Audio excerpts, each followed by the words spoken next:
Halloween had always been the best night of the year for Ethan and Max. They were best friends, inseparable since preschool. Every year, they meticulously planned their route, scouring the neighborhood maps, figuring out which houses gave out the best candy.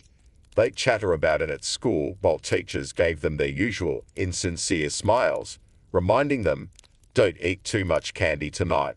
But Ethan and Max had only one objective: to collect the most candy possible. As they grew older, they became obsessed with the rumor mill. Whispers floated through the schoolyard about Hollow Grove, a neighboring town rumored to be affluent. They give out the full-sized candy bars, one classmate claimed, eyes wide with excitement. "I heard they even have almond joys and king-sized Reese's." The moment Ethan and Max heard that, they exchanged glances filled with determination. They had to make the journey to Hollow Grove. But there was a significant obstacle: their parents. Every Halloween, they warned them not to go to Hollow Grove. "It's not safe," Ethan's dad would insist. "Stay in your own neighborhood." The reason remained shrouded in mystery. His mother merely shook her head and muttered, "You don't want to go there." Max, however, was dismissive. "They just don't want us to get better candy than the other kids," he would scoff. Ethan, while hesitant, couldn't completely disagree. After all, how dangerous could another neighborhood be? It was just wealthier, that was all. So that fateful year, they made their decision. They would venture into Hollow Grove. Their plan was simple: hit every house and return home with bags overflowing with candy. It seemed foolproof. On Halloween night, excitement coursed through them like electricity. The crisp air filled with the scent of bonfires and autumn leaves heightened their spirits. They dashed through their own neighborhood, their pillowcases becoming heavier with every stop. Yet no matter how much candy they amassed, it never felt like enough. Max kept urging, "Just wait until we get to Hollow Grove. It'll be epic." As night fell and other kids began to head home, they reached the boundary of Hollow Grove. From their vantage point, they could see the pristine houses, each grander than the last, surrounded by perfectly manicured lawns. Every front porch glowed with intricately carved pumpkins, their flickering lights casting playful shadows. "Let's do this," Max said, his excitement palpable. "We'll be back before our parents even notice." They stepped into Hollow Grove, the thrill bubbling inside them. Walking down the first street felt surreal. The houses were stunning, their facades adorned with colorful decorations. They knocked on doors, and just as the rumors suggested, residents greeted them with beaming smiles and handed them full-sized candy bars, Snickers, Milky Ways, and even Twix. Their pillowcases quickly filled, but there was something unsettling about the people who lived there.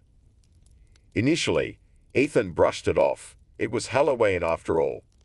But the smiles felt off, too wide and too eager, like a mask slipping off to reveal something darker.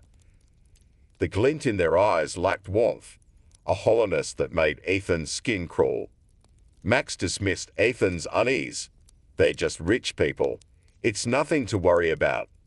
For a time, Ethan managed to ignore the discomfort as they continued their candy collection. But when they approached the last house on the block, a chill ran down his spine. This house loomed ominously, shrouded in darkness, and its yard was cluttered with grotesque clown decorations. Each clown was more terrifying than the last, with maniacal grins and wild, frizzy hair. Ethan had always loathed clowns, while Max found them hilarious. "Come on, just one more," Max insisted, pulling Ethan toward the door. Ethan hesitated, peering through the murky window. Inside sat a family: a father, a mother, a teenage girl, and a boy who looked about their age. They were eerily still, sitting at a dining table, eyes vacant and expressions frozen, as if they were lifeless mannequins. "Max, I don't think we should."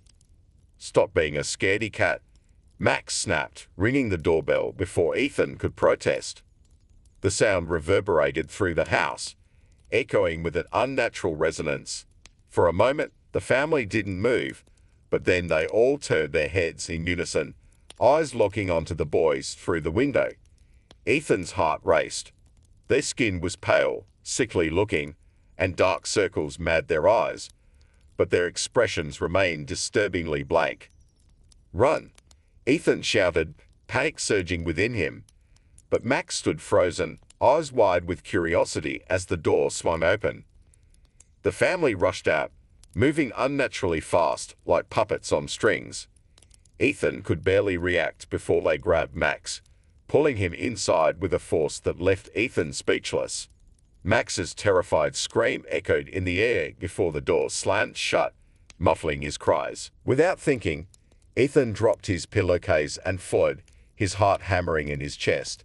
Footsteps pounded behind him, chasing him down the pristine streets of Hollow Grove. The houses lit up one by one, as if a sinister signal had been sent through the neighborhood. Residents emerged from their homes, the same individuals who had given them candy only moments before, now sporting twisted smiles, their faces contorted into grotesque versions of joy, mirroring the clowns in the yard. Ethan's instincts kicked in, and he sprinted faster than ever, darting between houses and vaulting over fences. He could hear the pursuing footsteps gaining on him, their relentless pace a terrifying reminder of the danger lurking behind him. Every ounce of fear fueled his escape.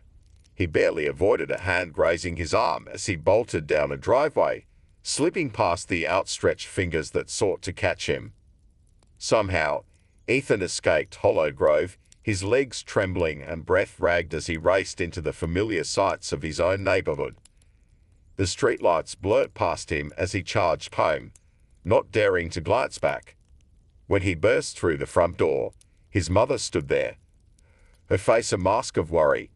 "Where's Max?" she demanded, but Ethan couldn't find his voice. He sprinted to his room and dove under the covers, trembling uncontrollably. That night, sleep eluded him. He stared at the ceiling, replaying the horrors he'd witnessed. Every time he closed his eyes, he was haunted by the image of Max being dragged into that house, his screams echoing in the silence. The following morning, a knock at the door jolted Ethan from his thoughts. It was Max's parents, their faces etched with concern. His mother asked if he knew where Max was, explaining he hadn't come home. Ethan wanted to reveal everything, but the words stuck in his throat, gripped by fear. Soon, the police arrived, scouring the neighborhood and questioning Ethan and his family. He recounted the events of the night, the chilling atmosphere of Hollow Grove, the family, the clowns, but nobody believed him.